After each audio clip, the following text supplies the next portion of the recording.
Hillary Semmelman. Hillary is a wonderful, wonderful contributor to our Temple High congregational family. She has served as co-chair of our outreach committee. She's very active with sisterhood. She is a model of what we can accomplish when we take a simple idea to help others, and then put it into action. And professionally, you work at Ipsos, is that correct? Which is a market research company. Married to Drew, right there, and two beautiful daughters, Lindsay and Maya. You're going to think we planned that. We didn't plan that. So, Hillary, please. Thank you. And pick the microphone of your choice. I shall pick this microphone. Outstanding. All right. So, Hineini, and indeed, I'm here. And when Rabbi Cohn asked me to speak, I was like, why? I'm not very special. I'm not very unique. I'm just like everybody else that sits here. And he had heard a story of something that I did, and he asked if I could retell that story for him. And I said, fine. So what had happened is a recent story in our life. There's many, but one of the more recent ones was around Valentine's Day. And my girls are school age, and like many of you here who have school age kids and are dealing with like, oh my gosh, the classroom Valentine, what are you going to do now? And as one, I kind of angst over that. Don't ask me why, but I do. And, I work full time. I'm a busy woman, just like many of us here today. And the girls were really bugging me about it. And it was becoming more of a problem than a fun activity. Finally, we figured it out. And then I realized we were planning this activity for 20 kids in each of their classrooms. And I was like, well, wait. What about all those other people that won't even get one Valentine, that won't even be acknowledged, maybe even realize potentially a Hallmark holiday, something like that. So I'm like, well, wait, why don't we warm the heart of a stranger? And I said to Drew and the girls, I'm like, I think I'm cooking something up here. And I said, would you support me on it? And they did. And so on a Saturday evening, February 1st, because we went back to check, on Saturday evening, of course, after Shabbat, I sent out a note on Facebook, and I even rewrote what it said. And it was just like, hello, local peeps. The Semmelmans are working on a project to warm the heart of a stranger. We'll be making Valentines at our house on Sunday from 12 to 2. All you had to do is I would have all the supplies, just come. Come for 10 minutes, don't stay. I'm making no food, there's no drinks, nothing. Just come. Make a Valentine, and leave. So come Sunday, I hadn't heard from anybody yet, and I was kind of feeling like when you plan the open house, kind of like no one's going to show to the party. Drew went to work, the girls and I went to Sunday school, and Drew and I are texting. I'm like, yeah, no one yet, no one. We go home, we set the table out, and at 11:30, no one, nothing. I swear, I guess I can't say that word here, but I acknowledge that at the strike of noon, somebody arrived, Stacy Berliner. She's a Temple member. She happens to be at Azrui today, or this weekend. And you know what? Stacy and I aren't even like tight girlfriends or anything, but she showed. And oh my gosh, I was so touched by that. Stacy showed. The Hagen family, who are members from here as well, came. The Schlesches came with the girls. Danny stayed home. But after that, about 15 other families came.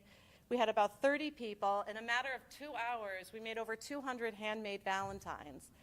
And I was shocked because I was panic-stricken that no one was going to show, and the girls and I were going to be so busy. So what we decided with those Valentines is we were going to bring them to Meals on Wheels. On Monday morning, Drew took the big box of Valentines. I Googled Meals on Wheels in the northwest suburbs. Who knew? There's one in Arlington Heights near us. Drew went, he made the delivery. The women had no idea he was coming. They were really touched by the thoughtfulness and the all the beauty that we had, shared on them. And that was us being there. And I have to kind of brag. It was a huge success, and I was kind of proud of myself. It worked out really great. And I think one of the best messages, not only was it fun for me, but also I think it taught a message to my girls and to the other families that were there. So within 72 hours, a small group of people rallied, and they actually warmed the heart of over 200 strangers that we'll never hear from or know. But you know what? Just knowing inside, to me, that's the right thing. So that's part of the story. Rabbi Cohn and I spoke on Wednesday about talking, and I had no idea what to say because I didn't really think it was that special. But then he said, well, Hillary, what made you get there? Like, why do you do this? I said, I have no idea. It's just who I am. And then we started chatting more, and then I became a little bit more deeper in it and a little bit more thoughtful about it. And I figured out why I do it. I know you all can't see this, and I don't expect you to, but just listen to my words, okay? And now I'm going to ask my own girls to come up. Yeah, so Lindsay and Maya, come on up. I only have 3 minutes. Come on, I'm over my time. So my inspiration for being Hineini, being in the moment, and doing for others comes from the people in this photograph. There's 4 people in here. One happens to be a little boy. That's my 86-year-old uncle, so that's Uncle Jerry.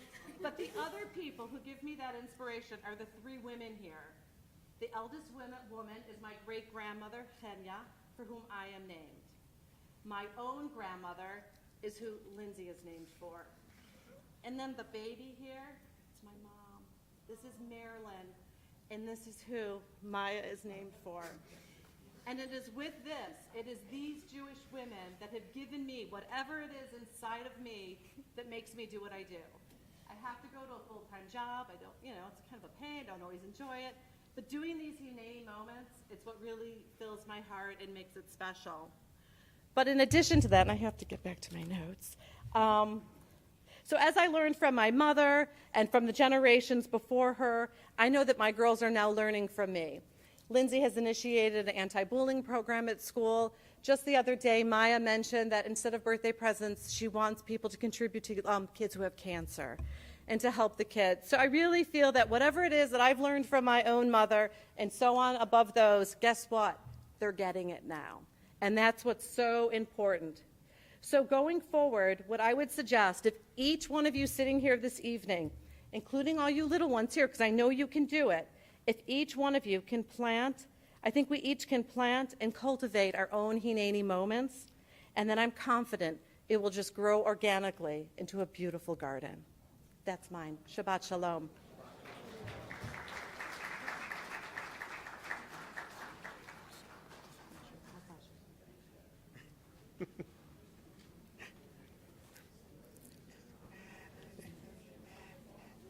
That photo says it all right there.